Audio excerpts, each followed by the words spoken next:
دل کے موسم پارٹ 6 آواز لبابہ حیدر پیشکش یاسمین فاروق تمہیں کسی بھی چیز کی ضرورت ہو مجھ سے کہنا اور پریشان ہونے کی ضرورت نہیں، یہ تمہارا اپنا گھر ہے۔ توفیق صاحب کی آواز پر اس کے قدم سست پڑے تھے۔ اس نے کچھ الجھ کر ان کی پشت کو دیکھا، لیکن تیسرے قدم پر دروازے کے ساتھ لگی سونی پر نظر پڑتے ہی اس کے ہونٹ بے ساختہ بھیج گئے، آنکھیں جلنے لگی تھیں۔ توفیق صاحب کے سر تھپکنے پر جو ہی اس نے نظریں اٹھائیں وہ سیدھی سیڑھیوں کے قریب کھڑے وسیع سے جا ملی۔ اس کی آنکھوں میں اس کے لیے اتنی تپش اور نفرت تھی کہ اسے اپنا چہرہ جلتا محسوس ہونے لگا۔ وہ نظریں چرا کر اور بھی توفیق صاحب کے پیچھے چھپ گئی۔ قدموں کی چاپ پر توفیق صاحب نے مڑ کر دیکھا۔ وسیع اپنے کمرے میں داخل ہو رہا تھا اور اپنے پیچھے اس نے دروازہ ایک دھماکے سے بند کیا تھا۔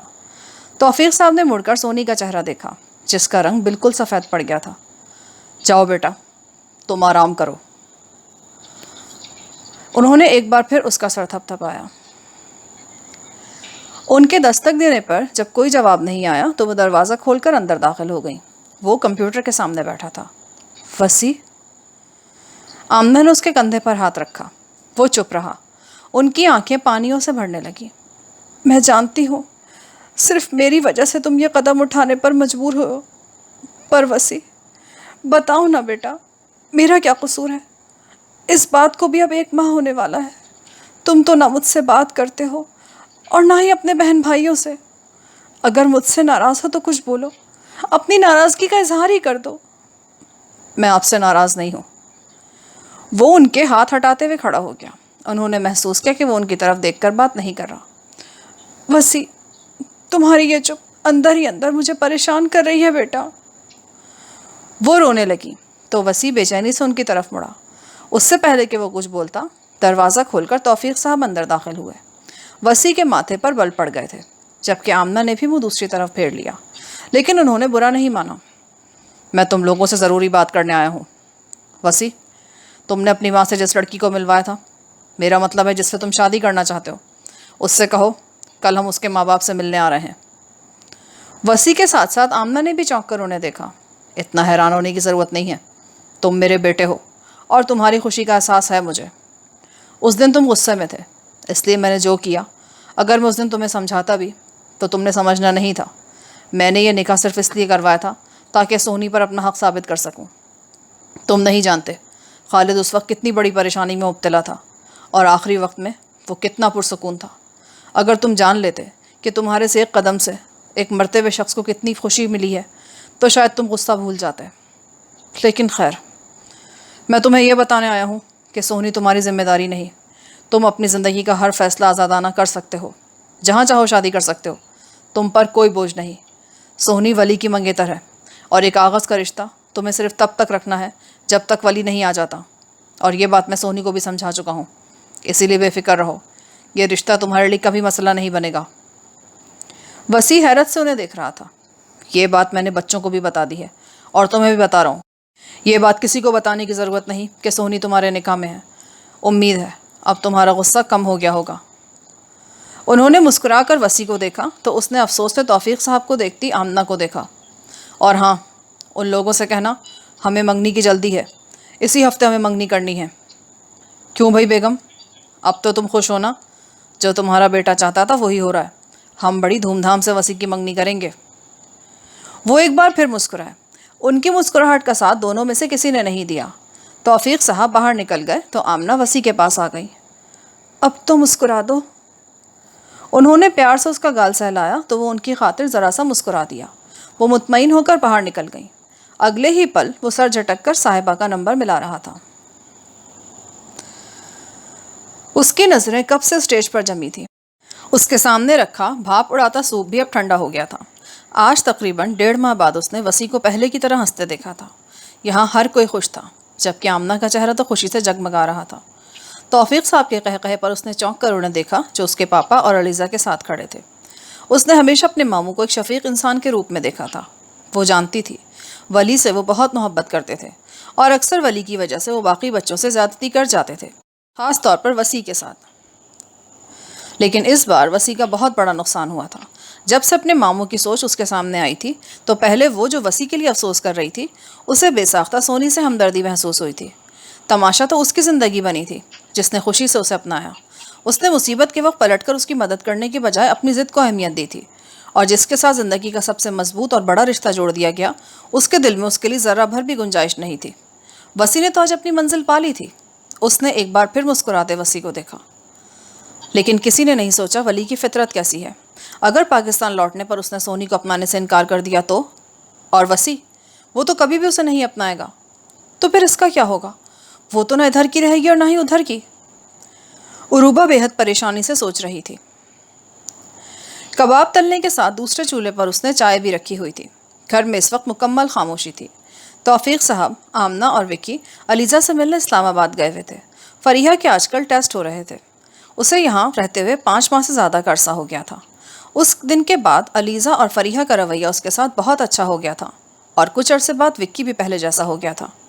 آمنہ کی آنکھوں میں اس کے لیے پہلے جیسی نفرت تو نہیں رہی تھی، لیکن پھر بھی وہ اسے بہت کم مخاطب کرتی تھیں. سارا دن کمرے میں پڑے پڑے وہ اکتا جاتی تھی. آہستہ آہستہ اس نے کچن میں آمنہ کے ساتھ کام کرنا شروع کر دیا، اور وقت گزر ہی جاتا تھا. فریحہ اور وکی کے آنے پر اسے احساس ہوتا کہ اس کے منہ میں زبان ہے. صرف ایک وسیع تھا جس کے سائے سے بھی وہ دور بھاگتی تھی. اس کے آنے سے پہلے وہ کمرہ نشین ہو جاتی، اور چھٹی والے دن یا کھانے کی میز پر سامنا ہو جاتا تو اسے دیکھنے سے بھی گریز کرتی تھی. گیٹ کھلنے پر اس نے چونک کر کھڑکی سے دیکھا. وسیع کی گاڑی اندر داخل ہوئی. وہ موبائل پر کسی سے بات کرتا ہوا گاڑی سے باہر نکلا تھا. وہ بے اختیار کھڑکی سے پیچھے ہٹ گئی. ہٹتے کے ساتھ ہی وہ تیزی سے کباب پلیٹ میں نکالنے لگی. فری یار، بھوک لگی ہے، کچھ تو دے دو. اپنے پیچھے وسیع کی آواز سن کر اس نے بے ساختہ اپنا نچلا ہونٹ کچلا اور ڈرتے ڈرتے مڑ کر دیکھا. وہ وہاں نہیں تھا، لیکن اس کی آواز قریب سے آ رہی تھی. اس نے اپنے جسم پر موجود کپڑوں کو دیکھا جو فریحہ کے تھے. شاید اسی لیے وہ اسے فری سمجھا تھا. اب بند کرو فون، اب تو میں گھر پہنچ گیا ہوں، کھانا کھانے لگا ہوں. اس نے فری کو دوبارہ پکارا. نہ چاہتے ہوئے وہ اس کی باتیں سن رہی تھی. شادی کب کرنی ہے یہ فیصلہ تم نے کرنا ہے. ہنی مون پر کہاں جانا ہے یہ بھی تم خود سوچ لو. مجھ سے پوچھنے کی کیا ضرورت ہے؟ وہ ایک لمحے میں سمجھ گئی کہ کس کا فون ہے. پلیٹ لے کر جب وہ لاؤنج میں پہنچی تو وہ جب بھی بات کر رہا تھا، جبکہ نظریں ٹی وی پر جمی تھیں. اس کا ارادہ پلیٹ رکھ کر کھسکنے کا تھا. وہ احتیاط سے چلتی ہوئی ٹیبل کے قریب آئی. جو ہی وہ پلیٹ رکھ کر سیدھی ہوئی تب وسیع نے اوپر دیکھا. اس کے ہنستے ہوئے چہرے کی مسکراہٹ ایک پل کے لیے سکڑی اور ماتھے پر کئی بل پڑ گئے. اس نے سامنے رکھی پلیٹ پر نظر ڈالی. غصے سے اس نے ٹیبل کو جھٹکا دیا. شیشے کی ٹیبل پر کرسٹل کی پلیٹ نے کافی آواز پیدا کی. سن رہا ہوں، کانوں سے سنتے ہیں. وہ غصے سے بولا اور کھڑا ہو گیا. نہیں، غصے میں نہیں ہوں. اب وہ بولتا ہوا لاؤنج سے باہر نکل گیا. سونی، تم کب سے یہاں اسٹیچو بنی کھڑی ہو اور میرا بھوک سے برا حال ہے، اور یہ کباب یہاں رکھ کر کسی جن کا انتظار کر رہی ہو کیا؟ فریحہ نے اسے سوالیہ نظروں سے دیکھا. جواب دینے کے بجائے وہ بڑی مشکل سے مسکرائی تھی. وہ روتے ہوئے توفیق صاحب کو دیکھ رہی تھی. تم جیسی گھٹیا عورت میں نے آج تک نہیں دیکھی. تمہیں شرم نہیں آئی؟ بڑے فخر سے مجھے اپنی دوسری شادی کی اطلاع دے رہی ہو. ساری عمر تم میرے بھائی کی غیرت سے کھیلتی رہی. اس کو مرے 7 مہینے نہیں ہوئے اور تم دوسری شادی رچا کر بیٹھ گئی ہو. یہ قدم اٹھانے سے پہلے تمہیں کہیں ڈوب مرنا چاہیے تھا. تیش کے مارے ان کی آواز بلند سے بلند ہوتی جا رہی تھی. کس حق سے؟ میرا تمہارا کوئی رشتہ نہیں. تمہارے ساتھ اسی دن سارے رشتے ختم ہو گئے تھے جب میرا بھائی تمہارے ہاتھوں مر گیا تھا. سونی کا نام بھی مت لو. کوئی رشتہ نہیں تمہارا اس کے ساتھ. ماں؟ تم خود کو اس کی ماں کہتی ہو؟ تم تو ماں کہلانے کے قابل بھی نہیں. اب تم جب راحیل سے اپنی شادی کر ہی چکی ہو تو سونی سے بھی تمہارا کوئی رشتہ نہیں رہا. کیوں بات کر رہا ہوں؟ وہ تم سے کوئی بات نہیں کرنا چاہتی. خبردار جو میرے گھر میں قدم رکھا ورنہ ٹانگیں توڑ دوں گا تمہاری. انہوں نے دھمکی دینے کے بعد فون بند کر دیا. ان کے جانے کے بعد اس کی نظر غیر ارادی طور پر آمنہ سے ٹکرا گئی. ان کی آنکھوں میں اس کے لیے اتنی حقارت تھی کہ وہ فوراً وہاں سے اٹھ کھڑی ہوئی. کمرے میں آ کر اس نے اپنے باپ کو بے حد یاد کیا تھا. آج اس کی ماں نے جو کچھ کیا تھا اس حرکت نے اسے دوسروں کی کیا اپنی نظروں میں بھی گرا دیا تھا. وہ کسی سے نظریں نہیں ملا پا رہی تھی. راحیل کے ساتھ اس کے تعلقات پہلے ڈھکے چھپے تھے، اب انہوں نے اسے نام دے دیا تھا. موبائل کی بیپ پر اس نے چونک کر سائڈ ٹیبل کی طرف دیکھا. اگلے ہی پل اس نے تیزی سے دراز گھسیٹ کر موبائل نکالا. اسکرین پر آنے والا نمبر ولی کے بجائے اس کی ماں کا تھا. وہ کتنی دیر تک اس نمبر کو دیکھتی رہی. اگلے ہی پل اس نے فون آف کر دیا. زندگی میں جڑا اس سے ہر رشتہ چھوٹتا جا رہا تھا. پہلے اس کے ابو اور پھر اس کی ماں نے جیسے جیتے جی اسے خود سے دور کر دیا. اور ولی، وہ کہاں تھا؟ وہ کچھ سوچ کر چہرہ صاف کرتے ہوئے باہر آ گئی. وہ توفیق صاحب کے کمرے کا دروازہ کھولنے لگی تھی جب ولی کا نام سن کر رک گئی۔ وہ شاید ولی سے بات کر رہے تھے۔ اس کی ماں کا ذکر ہوا تو وہ شرمندگی سے سر جھکا گئی۔ پتہ نہیں ولی نے کیا سوچا ہوگا۔ توفیق صاحب کی آواز اچانک بہت دھیمی ہو گئی تھی۔ یہ غیر اخلاقی حرکت تھی، لیکن پھر بھی وہ 2 قدم اور دروازے کے قریب آ گئی۔ اندر خاموشی چھا گئی۔ آپ پریشان کیوں ہو گئے ہیں؟ آمنہ کی آواز پر وہ چونکی۔ ولی نے وہاں پیپر میرج کر لی ہے، کہہ رہا تھا کافی پرابلم ہو رہی تھی، اب نیشنلٹی مل رہی ہے، کہہ رہا تھا اب جلد واپس آ جاؤں گا۔ وہ بے اختیار 2 قدم پیچھے ہٹی۔ تو اب کیا کرنا ہے؟ آمنہ کی پریشان آواز پر وہ جھنجھلا اٹھے۔ ولی نے پیپر میرج کی ہے، وہ بھی مجبوری میں۔ اس نے سونی سے شادی سے انکار نہیں کیا، بلکہ وہ تو اب بھی بار بار سونی کا پوچھ رہا تھا۔ اس نے مجھے منع کیا کہ اس کی پیپر میرج کے بارے میں سونی کو پتہ نہ چلے، لہٰذا اسے مت بتانا کچھ بھی۔ وہ الٹے قدم اپنے کمرے کی طرف بھاگی۔ ابھی ایک دکھ تازہ تھا کہ دوسرا دکھ چلا آیا۔ آہستہ آہستہ آس کا ہر دیا بجھتا جا رہا تھا۔ وہ بے آواز روتی چلی گئی۔ وہ غائب دماغی سے وکی اور فریحہ کو ٹینس کھیلتے دیکھ رہی تھی۔ ایسے کیوں بیٹھی ہو؟ علیزہ کی آواز پر اس نے چونک کر دیکھا اور نفی میں سر ہلا کر رہ گئی۔ میں جانتی ہوں تمہیں خالہ کی شادی سے بہت تکلیف پہنچی ہے، ہمیں بھی بہت برا لگا، پر کیا کیا جا سکتا ہے؟ ہم سب تمہارے اپنے ہیں، اس طرح تو تم گھٹ گھٹ کر خود کو بیمار کر لو گی۔ تمہاری جگہ اگر میں ہوتی نا تو شاید کبھی بھی برداشت نہیں کر پاتی۔ علیزہ نے کندھے اچکائے۔ وہ کچھ دیر اس کی دلجوئی کرتی رہی۔ ہائے اللہ! فریحہ کی آواز پر اس نے بے ساختہ مڑ کر دیکھا۔ وسیع کے ساتھ صاحبہ اندر داخل ہو رہی تھی۔ وہ سب ان کی طرف بڑھ گئے۔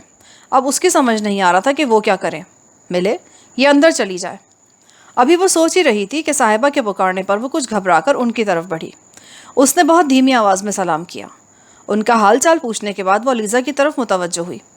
بہت پیاری ہے سونی، مجھے تو آج اسے قریب سے دیکھنے کا موقع ملا ہے۔ صاحبہ کی تعریف پر علیزہ نے مسکرا کر اسے ساتھ لگا لیا، جبکہ وہ جھکے سر کے ساتھ مزید کنفیوز ہو گئی۔ رشتے میں تو یہ میری جٹھانی لگتی ہے، پر عمر میں مجھ سے چھوٹی ہے۔ چلو اندر، ماما سے مل لو۔ وسیع نے ناگواری سے اسے ٹوکا۔ ہاں چلو۔ علیزہ بھی اسے وہاں سے ہٹانا چاہ رہی تھی۔ ان کے جاتے ہی اس نے کب سے رکا ہوا سانس خارج کیا، جبکہ وکی اور فریحہ کے چہروں پر جو دبی دبی مسکراہٹ تھی وہ قہقہے میں بدل گئی۔ ابھی یہ سونی کی اتنی تعریفیں کر رہی تھی اور کیا کہہ رہی تھی؟ جٹھانی! اگر انہیں پتہ چل جائے نا کہ خیر سے محترمہ رشتے میں ان کی سوکن لگتی ہیں تو سوکن بنی سہیلی کا مظاہرہ کیسا ہوگا؟ یہاں تو WWE شروع ہو جاتی۔ فریحہ کی بات پر وکی نے زبردست قہقہا لگایا، جبکہ وہ مسکرا بھی نہ سکی۔ اس کے روحان سے چہرے پر نظر پڑتے ہی وہ دونوں بھی خاموش ہو گئے۔ ابھی اسے لاؤنج میں آئے بمشکل 5 منٹ ہوئے تھے جب باہر سے توفیق صاحب کے اونچا اونچا بولنے کی آوازیں آنے لگیں۔ وکی فریحہ آگے پیچھے نکلے۔ وہ بھی گھبرا کر باہر نکلی۔ باہر اس کی ماں کے ساتھ اس کا نیا شوہر بھی کھڑا تھا۔ اس نے گھبرا کر ڈرائنگ روم کی طرف دیکھا۔ شور کی آواز سن کر وسیع اور آمنہ بھی باہر آ چکے تھے، جبکہ ان کے پیچھے صاحبہ کا حیران چہرہ بھی نظر آ رہا تھا۔ توفیق صاحب شاید ابھی ابھی گھر آئے تھے، انہیں اندازہ بھی نہیں تھا کہ اندر کوئی ہے۔ میں دیکھتی ہوں، مجھے میری بیٹی سے ملنے سے کون روکتا ہے؟ اس کی ماں نے اپنا چوڑیوں بھرا ہاتھ ہوا میں لہرا کر انہیں چیلنج کیا۔ میں روکوں گا تمہیں؟ اندر قدم رکھ کر تو بتاؤ، آپ ہوتے کون ہیں؟ سونی سے ملنے کے لیے اس کی ماں ہے اور میں اس کا باپ ہوں۔ ہم اسے لینے کے لیے آئے ہیں، اور ویسے بھی تایا سے زیادہ حق ماں کا ہوتا ہے۔ راحیل نے اچانک اپنے حق کا احساس دلایا تو ان کے ماتھے کے بالوں میں اضافہ ہو گیا۔ آج اتنے مہینوں بعد تمہیں اپنی بیٹی اور اپنا حق یاد آیا ہے؟ میں جانتا ہوں یہ محبت کیوں جاگی ہے۔ تم نے ایک بار پھر اس کو بیچنے کا سوچا ہوگا، پر تم بھول رہی ہو، سونی اب تمہاری نہیں ہماری غیرت ہے۔ تم لوگوں کی گھٹیا چال کا مجھے اندازہ تھا، اسی لیے میں نے سونی کا نکاح کر دیا تھا، لیکن شاید تم بھول گئی ہو، پر کوئی بات نہیں۔ انہوں نے مڑ کر پیچھے دیکھا۔ وکی، وسیع کو بلاؤ، اس سے کہو اپنی اور سونی کی شادی کا ثبوت لے کر آئے۔ سونی نے بے اختیار دیوار کا سہارا لے کر ڈرائنگ روم کی طرف دیکھا۔ وسیع کا چہرہ ضبط کے مارے سرخ ہو رہا تھا۔ آمنہ کے چہرے پر ایک رنگ آ رہا تھا اور ایک جا رہا تھا، جبکہ صاحبہ کے حیران پریشان چہرے پر ایک نظر ڈال کر اس نے پھر باہر کی طرف دیکھا۔ اس کی ماں اب بھی بحث کر رہی تھی۔ اب عزت سے نکل جاؤ یہاں سے، اس سے پہلے کہ میں پولیس کو بلاؤں۔ پولیس کا سن کر شاید راحیل ڈر گیا تھا، اسی لیے سمرا کا ہاتھ پکڑ کر کھینچتے ہوئے باہر لے گیا۔ توفیق صاحب نے غصے سے سر جھٹکتے ہوئے اندر قدم رکھا۔ صاحبہ کے چہرے پر اب بھی الجھن تھی۔ میری تو اب بھی کچھ سمجھ نہیں آ رہا کہ وہ تو ولی کی منگیتر تھی، پھر تمہارے ڈیڈی یہ کیوں کہہ رہے ہیں کہ وہ تمہاری بیوی ہے؟ اس کے سوال پر وسیع نے بے ساختہ اپنی ماں کا چہرہ دیکھا. وہ نظریں چراتی ہوئی باہر نکل گئیں. میں سب تمہیں پہلے بھی بتانا چاہتا تھا لیکن نہیں بتا سکا. میرا اس سے کوئی رشتہ نہیں. ڈیڈی صرف اس کی کسٹڈی چاہتے تھے. ولی کے آنے پر سب ٹھیک ہو جائے گا. کیا ٹھیک ہو جائے گا؟ ساری بات سمجھ میں آتے ہی صاحبہ نے اسے غصے سے دیکھا. اتنی بڑی بات ہو گئی اور تم کہہ رہے ہو سب ٹھیک ہو جائے گا؟ رشتے کیا اس طرح جڑتے ہیں؟ اور تم نے مجھ سے منگنی کر کے مجھے دھوکہ دیا. صاحبہ بات کو سمجھنے کی کوشش کرو. میں اس وقت مجبور تھا. یہ نکاح صرف کاغذی ہے اور وہ بھی ولی کے آنے پر ختم ہو جائے گا. جبکہ تم سے منگنی میں نے اپنی مرضی سے کی ہے. میں تمہیں کیا سمجھتی تھی وسیع؟ ایک آئیڈیل انسان جو نہ کبھی جھوٹ بولتا ہے اور نہ ہی جھوٹ بولنا پسند کرتا ہے, اور وہ کبھی دوسروں کو دھوکہ نہیں دیتا. جبکہ تم نے دونوں کام کیے. اس کے چہرے پر غصہ ہی غصہ تھا. وہ مزید اسے وضاحت کا موقع دیے بغیر باہر نکل گئی. وہ اس کے پیچھے گیا لیکن وہ کچھ سننے کو تیار نہیں تھی. رات گئے تک اس نے اسے کئی فون کر ڈالے پر وہ اس کی کال پک نہیں کر رہی تھی. حتیٰ کہ وہ صبح بینک بھی نہیں آئی. غصے اور افسوس سے اس کا برا حال تھا. اس کی عزت نفس بری طرح مجروح ہوئی تھی. وہ بالکل فیئر تھا. اس کے باوجود وہ اسے جھوٹا اور دھوکے باز سمجھ رہی تھی. شام کو جب وہ گھر میں داخل ہوا تو وہ غصے میں بھرا ہوا تھا. وہ کچن کی طرف گیا. اس کی توقع کے مطابق وہ وہیں تھی. میری زندگی کو عذاب بنا دیا ہے تم نے. اس کی تیز آواز پر وہ ڈر کے مارے اچھل پڑی جبکہ ہاتھ میں پکڑا پانی کا گلاس گر کر نہ جانے کتنے ٹکڑوں میں بکھر گیا تھا. تم جاتی کیوں نہیں ہو یہاں سے, میری زندگی سے؟ وہ لال بھبو کا چہرہ لیے 2 قدم آگے بڑھا تو وہ بے ساختہ 2 قدم پیچھے ہٹی. میں ہمیشہ صاف ستھری زندگی گزارنے کا قائل رہا ہوں پر آج صرف تمہاری وجہ سے میرے کردار پر انگلی اٹھائی گئی. تم سے نکاح میری زندگی کا سب سے برا لمحہ تھا. میں نہ صرف اس لمحے سے بلکہ تم سے بھی سخت نفرت کرتا ہوں. سنا تم نے؟ وہ ایک بار پھر دھاڑا تو اس کا دل سہم کر رہ گیا. پہلی بار میں نے زندگی میں کسی کو پسند کیا اور تمہاری وجہ سے وہ پسند بھی مجھ سے دور ہو گئی. اب اگر میری اور صاحبہ کی منگنی ٹوٹی نا تو میں تمہیں... اس کا بس نہیں چل رہا تھا کہ وہ اس کا گلا دبا دے. جب وہ ایسا نہیں کر سکا تو اس نے شیلف پر رکھی ساری چیزیں ہاتھ مار کر گرا دی. کیا ہوا؟ آمنہ گھبرائی ہوئی کچن میں آئی تھی. انہوں نے پریشانی سے کچن کے فرش پر ایک نظر ڈالی جو ٹوٹے ہوئے کانچ سے بھرا تھا. وسیع, ماما اس کو کہیں بھیج دیں. اب اگر یہ میرے سامنے آئی نا تو پتہ نہیں میں کیا کر ڈالوں گا. وہ بڑی تیزی سے باہر نکل گیا جبکہ اس کے آنسو بھی تیزی سے بہہ رہے تھے. جیسی ماں ویسی بیٹی. اسے بھی دوسروں کی زندگی برباد کرنی آتی تھی اور تم بھی میرے بیٹے کی خوشیاں کھا گئی ہو. ماما پلیز. ان کے نفرت بھرے انداز کو فریحہ نے بڑی ناگواری سے سنا. وہ اس پر ایک حقارت بھری نظر ڈال کر باہر نکل گئی. سوری سونی, بھائی ایکچولی بہت زیادہ پریشان ہے, ورنہ تم جانتی ہو کہ وہ کتنے سافٹ ہیں. پلیز تم. اس کے قریب آ کر فریحہ نے اس کا ہاتھ تھاما جو بری طرح تپ رہا تھا. تمہیں تو بخار ہے, دوا کیوں نہیں لی؟ چلو اپنے کمرے میں. وہ اس کا ہاتھ کھینچتے ہوئے بولی تو وہ بے جان ہوتے وجود کے ساتھ اس کے پیچھے کھچی چلی گئی. آج 3 دن ہو گئے تھے اسے صاحبہ سے بات کیے. وہ مسلسل رابطہ کرنے کی کوشش کر رہا تھا اور مسلسل ناکام تھا. اس بات نے اس کے اندر کی جھنجھلاہٹ کو بڑھا دیا تھا. سیل فون کے بیپ پر اس نے بیزاری سے اسکرین کی طرف دیکھا. ارم پھپھو کے گھر کا نمبر تھا. وہ کچھ دیر تک اسکرین پر دیکھتا رہا, پھر فون اٹینڈ کر لیا. بھائی میں فری ہوں, آپ کہاں ہیں؟ بینک سے نکل رہا ہوں. گھر جا رہے ہیں؟ پتہ نہیں. ایکچولی بھائی آج میرا بہت ضروری ٹیسٹ تھا اس لیے مجھے یونیورسٹی آنا پڑا. واپسی پر وکی مجھے یہاں سے پھپھو کی طرف لے آیا. ماما بھی یہیں پر ہیں. تو بھائی اب شام ہو رہی ہے. سونی کو کل سے تیز بخار تھا. گھر پر کوئی نہیں. پچھلے 3 گھنٹے سے میں کال کری ہوں, وہ فون بھی نہیں اٹھا رہی. وکی پتہ نہیں کہاں چلا گیا ہے, اس کا موبائل بھی نہیں مل رہا. ماما بھی پھپھو کے ساتھ باہر گئی ہوئی ہیں. تو میں کیا کر سکتا ہوں؟ بھائی پلیز آپ گھر جا رہے ہیں تو ایک نظر اسے دیکھ لیجیے گا, مجھے پریشانی ہو رہی ہے. میں اس کا نوکر نہیں ہوں کہ جا کر اسے دیکھوں. بیمار ہے تو میری بلا سے. اس نے غصے سے فون بند کر دیا اور پارکنگ کی طرف بڑھنے لگا. اس کا سیل فون ایک بار پھر بجا. اس نے غصے سے اسکرین کی جانب دیکھا. اب کی بار صاحبہ کا نمبر تھا. اس نے تیزی سے فون ریسیو کیا. تمہارے مسلسل اگنور کرنے سے جانتی ہو پچھلے 3 دن سے میں کتنا پریشان ہوں. میری بات اب تسلی سے سنو. تم مجھے جانتی ہو, نہ میں جھوٹ بولتا ہوں نہ دھوکہ دیتا ہوں. اگر اس نکاح میں میری 1% مرضی بھی شامل ہوتی تو میں کبھی تم سے منگنی نہ کرتا اور نہ تمہیں یوں وضاحتیں دیتا پھرتا. تمہارے نکاح کی بات ہی ایسی تھی کہ میں شاکڈ ہونے کے ساتھ غصے میں بھی آ گئی تھی, لیکن ان 3 دنوں میں میں نے بڑے ٹھنڈے دماغ سے تمہاری ایک ایک بات کو سوچا ہے. ہاں میں جانتی ہوں تم بہت اسٹریٹ فارورڈ ہو, تمہاری یہی باتیں مجھے اٹریکٹ کرتی ہیں, مجھے تم پر پورا یقین ہے۔ وسیع کے دل سے بہت بڑا بوجھ ہٹا تھا۔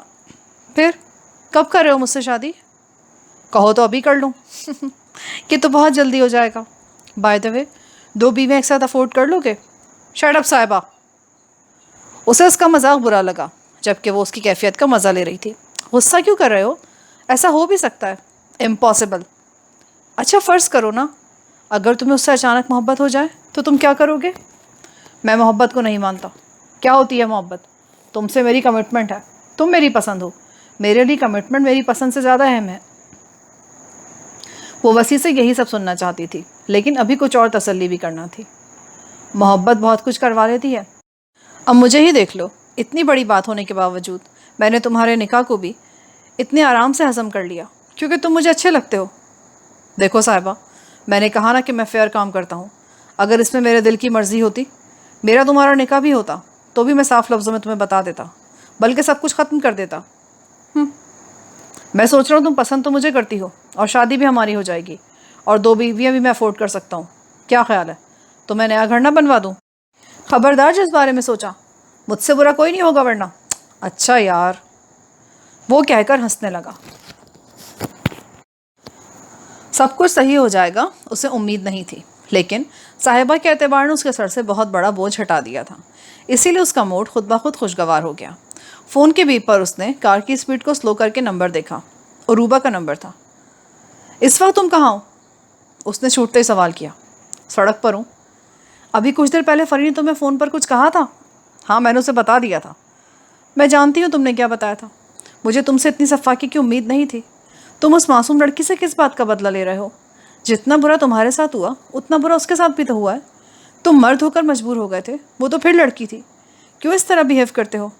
میری گاڑی ٹھیک ہوتی تو میں کبھی تمہیں کال نہ کرتی۔ وکی آ رہا ہے، ہم گھر پہنچ جائیں گے، لیکن اگر تم گھر کے قریب ہو تو پلیز اس کا پتہ کرو۔ پچھلے 5 گھنٹوں سے مسلسل بیل جا رہی ہے، پر وہ کوئی رسپانس نہیں دے رہی۔ سن رہے ہو نا؟ ہاں سن رہا ہوں۔ وہ مزید لیکچر کے موڈ میں نہیں تھا۔ اس نے موبائل آف کر کے رکھ دیا۔ اسے خود پر حیرت ہو رہی تھی۔ اسے تو اپنے غصے پر بڑا کنٹرول تھا، پھر وہ کیوں بے قابو ہو بیٹھا؟ اچانک اسے اپنے برے رویے کا احساس ہوا تو وہ شرمندہ ہو کر رہ گیا۔ گاڑی پوسٹ میں کھڑی کر کے وہ تیزی سے دروازے کی طرف بڑھا۔ دروازہ لاک تھا۔ کتنی دیر تک وہ بری طرح دروازہ بجاتا رہا، حتیٰ کہ اس کے ہاتھ سرخ ہو گئے، پر دروازہ نہیں کھلا۔ وہ کچھ پریشان ہو کر لان کی طرف بڑھا۔ گلی میں کچن کا دوسرا دروازہ بھی تھا۔ اس نے ہاتھ بڑھا کر ہینڈل کھینچا۔ دروازہ آرام سے کھل گیا۔ وہ تیزی سے اندر داخل ہوا۔ اس نے ایک بار پھر سر اٹھایا، لیکن اب کی بار اسے سانس لینے میں دشواری ہو رہی تھی۔ آنکھوں کے آگے اندھیرا چھا رہا تھا۔ تبھی دروازہ جھٹکے سے کھلا۔ اس نے دھندلی آنکھوں کو جھپک کر سامنے دیکھنے کی کوشش کی۔ نظر آنے پر اسے بے حد حیرت ہوئی تھی۔ وسیع! اس نے بے آواز اس کا نام دہرایا، لیکن اسے مزید سوچنے کی مہلت نہیں ملی۔ اس کا دماغ تاریکیوں میں ڈوب گیا تھا۔ اسے یوں بے سود انداز میں زمین پر بیٹھتے دیکھ کر وہ حیران ہوا تھا۔ اس کی آنکھیں جھپکنے پر اسے کچھ تسلی ہوئی تو وہ اپنے غصے کو پس پش ڈال کر آگے بڑھا۔ اٹھ کر بیٹھ پر بیٹھو۔ اس کے پکارنے پر بھی جب وہ یوں ہی آنکھیں بند کے بیٹھی رہی تو اسے بہت غصہ آیا۔ سنا نہیں تم نے؟ اس کے چیخنے پر بھی اس نے گردن سیدھی نہیں کی تو اس نے 2 زانوں بیٹھتے ہوئے اس کے بازو کو جھٹکا دیا، اور اگلے ہی پل اس کا سر اس کے سینے سے آن لگا۔ وہ سٹپٹا کر رہ گیا۔ اس نے جھٹکے سے اسے پیچھے ہٹایا اور کھڑا ہو گیا۔ اب وہ اوندھے منہ زمین پر گری تھی، اور اس کے بکھرے بالوں کو دیکھ کر یوں لگ رہا تھا جیسے کچھ سمجھ نہ آ رہا ہو۔ قدموں کی آواز پر اس نے نظریں گھما کر دروازے کی طرف دیکھا۔ عروبہ کے پیچھے وکی، فریحہ، ارم اور آمنہ اندر داخل ہوئے تھے۔ او مائی گاڈ! عروبہ بھاگ کر گری ہوئی سونی کی طرف بڑھی۔ فریحہ اور عروبہ نے اسے اٹھا کر بیڈ پر ڈالا۔ وکی، ڈاکٹر کو لے کر آؤ، اسے تو بہت تیز بخار ہے۔ ارم نے پریشانی سے اس کا بازو تھاما تھا۔ عروبہ نے پلٹ کر ملامت بھری نظروں سے اسے دیکھا اور وہ نظریں چراتا ہوا باہر نکل گیا۔ دھیمے سروں میں گنگناتے ہوئے وہ سیڑھیاں چڑھ رہا تھا جب سونی کے کمرے سے نکلتی عروبہ کو دیکھ کر وہ مسکراتے ہوئے رک گیا، لیکن وہ نہیں رکی۔ وہ ایک دم اس کے راستے میں آ گیا۔ تم اب بھی مجھ سے ناراض ہو؟ بات نہیں کرو گی کیا؟ میں ناراض نہیں ہوں وسیع، بس دکھ ہو رہا ہے مجھے تم سے اتنی بے ہوشی کی امید نہیں تھی۔ تم کب سے ان لوگوں میں شامل ہو گئے جنہیں کمزور لوگوں کو ڈرا کر مزہ آتا ہے؟ اگر کوئی اور آ کر کہتا وسیع نے کسی لڑکی کے ساتھ مس بیہیو کیا ہے تو میں کبھی نہیں مانتی، لیکن میں نے خود دیکھا، وہ منہ کے بل زمین پر تمہارے سامنے گری، پر تم نے اسے اٹھایا تک نہیں۔ اتنا تیز بخار تھا، تم اسے ڈاکٹر کے پاس لے کر نہیں گئے۔ اگر وہ مر جاتی تو؟ وہ ایک کمزور لڑکی ہے جو تمہارے گھر پناہ کے لیے آئی ہے، بلکہ لائی گئی ہے، اور تم اسے دھمکی دیتے ہو کہ نکل جاؤ اس گھر سے۔ ایسا کچھ نہیں جیسا تم سوچ رہی ہو۔ تو پھر کیوں اس سے نفرت کا اظہار کرتے ہو؟ اس کا نکاح تم سے ہوا تو اس کی کیا غلطی ہے اس میں؟ یہ سب تو ماموں نے کیا۔ صاحبہ نے اس حقیقت کو قبول کر لیا اور تمہارے سر سے بھی بوجھ اتر گیا۔ اب تم کیا چاہتی ہو کہ میں کیا کروں؟ صرف اتنا کہ جو تم ہو وہی رہو۔ تم جیسے اچھے آدمی کو یہ نفرت، یہ غصہ سوٹ نہیں کرتا۔ اگر تم اسے بیوی نہیں مانتے تو نہ مانو، لیکن کم از کم انسان تو سمجھو۔ آخر میں اس کا لہجہ التجائیہ ہو گیا تو وسیع نے گہرا سانس لے کر سر ہلایا۔ کوشش کروں گا، تھینکس۔ عروبہ مطمئن ہو کر مسکرا دی۔ سامان والی ٹرالی اس نے توفیق صاحب کے پاس رکھی تھی۔ آج توفیق صاحب آمنہ کے ساتھ پھپھو کی ساری فیملی حج کرنے جا رہی تھی۔ وسیع، میں نے تمہیں بینک سے ریزائن کرنے کو کہا تھا۔ جی، میں کل کر دوں گا ریزائن۔ روز فیکٹری جاؤں گا، سب فیکٹریوں کا دھیان رکھوں گا۔ وہ مسکرا کر بولا تو وہ اور مطمئن ہو گئے۔ اور یہ سب اکیلے کرنے کی ضرورت نہیں ہے، وکی کو بھی ساتھ لگا کر رکھنا، اب اسے بھی کام سنبھال لینا چاہیے۔ آپ بے فکر رہیں۔ فلائٹ کے اناؤنسمنٹ پر وہ ان کے گلے لگ گیا۔ سب سے ملتا ہوا وہ آمنہ کی طرف آ گیا۔ اور ہاں، علیزہ کے دیور کی شادی ہے، وہاں ضرور جانا، کیونکہ میں اور تمہارے ڈیڈی یہاں نہیں ہوں گے، اس لیے تم لوگوں کی شرکت ضروری ہے۔ وہ جاتے جاتے بھی نصیحت کر رہی تھیں۔ انہیں رخصت کر کے وہ گھر آ گئے۔ مما اور ڈیڈی کے جانے سے کتنی خاموشی ہو گئی ہے نا؟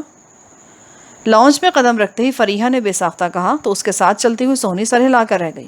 کل رات سے وہ لوگ جاگ رہے تھے، اب نیند اور تھکن سے بری حالت تھی۔ فری، بھوک لگی ہے تو میں کیا کروں؟ وکی کی دہائی پر وہ تنک کر بولی، کھانا ہی دے دو۔ سوری، آج کچھ نہیں پکا اور نہ ہی میرا کچھ پکانے کا موڈ ہے۔ تو کیا اب کھانا بھی نہیں ملے گا؟ دکھ سے اس کی آواز پھٹنے والی ہو گئی۔ اتنی ہی بھوک لگی تو بازار سے کچھ لے آؤ۔ سونی، میری بہنا، تم ہی کچھ بنا دو پلیز۔ تھکی ہوئی تو وہ بھی تھی، لیکن نہ کرنے کی اس میں کبھی بھی ہمت نہیں رہی تھی۔ اس کے اٹھنے پر وسیع کھڑا ہو گیا۔ تم رکو، میں بازار سے کچھ لے آتا ہوں۔ وہ اسے روک کر خود باہر نکل گیا تو وہ کچن میں جا کر برتن نکالنے لگی۔ تبھی وہ شاپرز لیے اندر داخل ہوا اور انہیں ڈائننگ ٹیبل پر رکھ دیا۔ اس کی سمجھ میں نہیں آ رہا تھا یہیں کھڑی رہے یا باہر نکل جائے۔ اس سے پہلے کہ وہ باہر نکلتی، وسیع نے بریانی والا ڈبہ اس کے آگے کھسکا دیا۔ وہ خاموشی سے ڈبہ کھول کر چاول ڈش میں نکالنے لگی، جبکہ وہ تکے پلیٹ میں ڈال رہا تھا۔ اس دن کے بعد ان دونوں کے درمیان ایک لفظ کا بھی تبادلہ نہیں ہوا تھا، لیکن اسے دیکھ کر وہ بیزاری اور غصے کا اظہار بھی نہیں کرتا تھا۔ شاید اس کی وجہ صاحبہ کا ناراض نہ ہونا تھا، لیکن جو بھی تھا وہ اس کا سامنا کرنے سے مزید گھبرانے لگی تھی۔ وہ کباب والا ڈبہ کھولنے لگی جب اس پر وسیع کا چوڑا ہاتھ ٹھہر گیا۔ اس نے گھبرا کر اپنے ہاتھ کھینچ لیے۔ کتنے دن بعد اس نے نظر اٹھا کر اسے دیکھا تھا۔ اس دن میں کچھ پریشان تھا، اس لیے کچھ زیادہ ہی بول گیا۔ I am sorry for that. وہ اپنی بات ختم کر کے پلیٹیں اٹھا کر باہر نکل گیا۔ وہ کچھ دیر اسی زاویے سے کھڑی رہی۔ وکی کی آواز پر اس نے چونک کر باقی برتن ٹرے میں رکھے اور باہر نکل آئی۔ فضا میں خوشگوار سی ہلچل مچی تھی۔ باہر ڈھول نے عجیب سا سما بکھیر رکھا تھا۔ پنڈال سے باہر شاید باربیکیو ہو رہا تھا، اسی لیے فضا میں گلاب کے ساتھ دھوئیں کی مہک پھیلی ہوئی تھی۔ ہر کوئی مگن تھا۔ اسٹیج پر دولہے کو مہندی لگائی جا رہی تھی۔ اسٹیج کے سامنے مہندی کے تھالوں کے گرد بیٹھی لڑکیاں تالیوں کے ساتھ اپنے ہی سر بکھیر رہی تھیں۔ فریحہ اور علیزہ کے اصرار کے باوجود وہ کونے میں رکھی ہوئی کرسیوں میں سے ایک پر بیٹھی تھی۔ یہاں علیزہ اور ایاز کے ساتھ سبھی خیال رکھ رہے تھے۔ وکی اور فریحہ اس کے ساتھ تھے، لیکن پھر بھی وہ اتنی بھیڑ میں خود کو تنہا محسوس کر رہی تھی۔ ایسے کیوں بیٹھی ہو؟ فریحہ کے پوچھنے پر اس نے بڑی مشکل سے اپنے بیزار چہرے پر مسکراہٹ سجائی تھی۔ بور ہو رہی ہو نا؟ چلو میرے ساتھ۔ اس کے نہ کرنے کے باوجود وہ زبردستی اس کا ہاتھ تھام کر لوگوں کے ہجوم سے گزرنے لگی، لیکن علیزہ کی ساس کے آواز دینے پر وہ رک گئی۔ وہ اب کسی خاتون سے فریحہ کا تعارف کروا رہی تھی۔ سونی نے بے بسی سے اس کے ہاتھوں میں دبا اپنا ہاتھ دیکھا اور ارد گرد کا جائزہ لینے لگی۔ تبھی اس کی نظریں تھم گئیں۔ سفید شلوار قمیض ملبوس اس شخص کی اس جانب پشت تھی، لیکن نہ جانے کہ اسے کسی اپنے کا گمان ہوا۔ وہ ہنستے ہوئے پلٹا تھا۔ سونی کا دل دھڑک اٹھا۔ وہ وسیع تھا۔ اچانک اس کی بیزاری اڑن چھو ہو گئی، جبکہ آنکھیں جگمگانے لگی۔ شاید وہ انہیں ہی ڈھونڈ رہا تھا۔ ان پر نظر پڑتے ہی وہ مسکراتا ہوا لوگوں کی طرف بڑھا، لیکن قریب پہنچتے پہنچتے اس کے قدم سست پڑ گئے، جبکہ اس کی حیران نظریں خود پر محسوس کر کے سونی نے نظروں کا زاویہ بدل لیا تھا۔ اب وہ ان کے قریب پہنچ گیا تھا۔ بھائی! فریحہ اس کے گلے لگ گئی۔ اسے دیکھ کر علیزہ بھی آ گئی تھی۔ یہ تمہارے آنے کا وقت ہے؟ عین فنکشن کے وقت پہنچے ہو؟ ارے شکر کرو پہنچ گیا ہوں۔ وہ فریحہ کو اپنے بازو کے گھیرے میں لیتا وہ بولا، چلو ایاز سے مل لو، وہ تمہارا پوچھ رہے تھے۔ وہ وسیع کا ہاتھ پکڑ کر اسے دوسری طرف لے گئی۔ فریحہ اس کی طرف مڑی۔ ایسے کیوں مسکرا رہی ہو؟ فریحہ نے حیرت سے اس کا چہرہ دیکھا تو وہ گہری ہوتی مسکراہٹ کے ساتھ سر جھکا گئی۔ کمال ہے یار، تمہارے موڈ کا بھی پتہ نہیں چلتا۔ فریحہ نے حیرت کا اظہار کیا، جبکہ وہ خود اپنی کیفیت پر حیران تھی۔ یہاں پر پارٹ 6 کا اختتام ہوتا ہے۔ آگے کہانی سننے کے لیے پارٹ 7 سماعت فرمائیں۔